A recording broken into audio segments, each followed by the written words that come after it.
What does it mean to you professionally to achieve this championship in your first season in Denmark? It means a lot because it's a totally new experience. Once the Super League started, your opponents are new.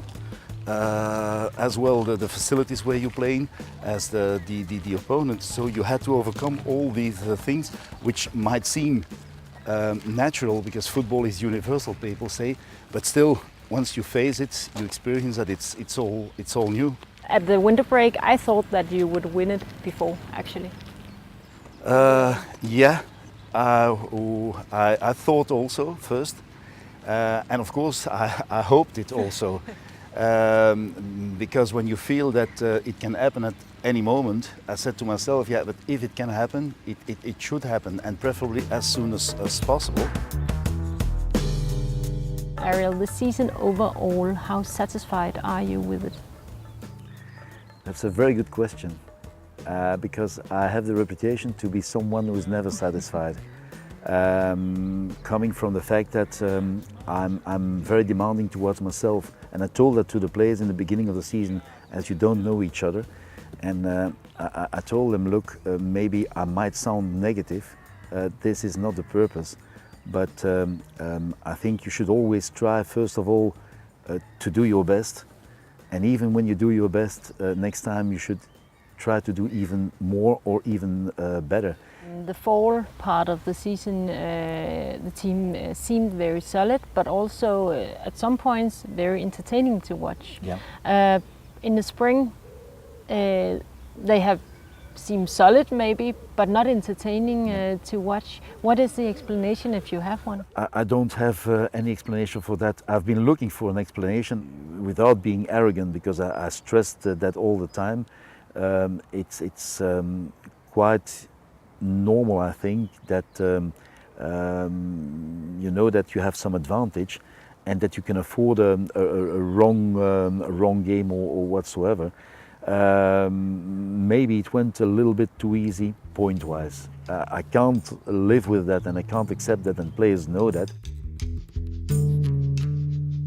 You moved out of your comfort zone going to Denmark. How has that been?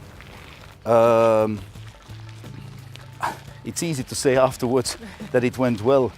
Certainly, if the result was achieved, and I remember that when flying back and having signed my contract, and I sat in the airplane, and I said to myself inside, now it's reality. And I would say that one day prior to that, everything looked so kind of a fantasy world, but then it was reality, and I had to go for it. That simple.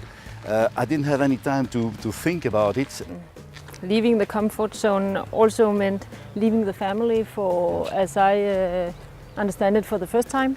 How has that been? Because it sounds like a sacrifice. That's true, and after 1 year, I have the impression that it's more a sacrifice for them, as for me, because you, as a professional football coach, you're involved in your job.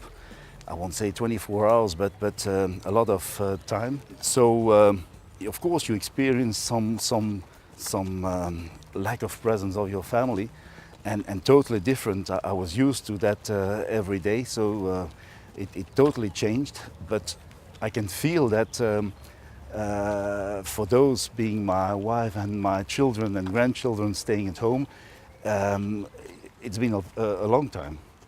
Has it been a lonely year for you? No, not at all. Even though I was alone, it was not a lonely year. I had difficult moments also as a coach, which is normal. But as a human being in that situation, I also experienced some tough moments, because you've been pushed, and it was my choice after all, out of that comfort zone. So you have to overcome it, and it only strengthens your character.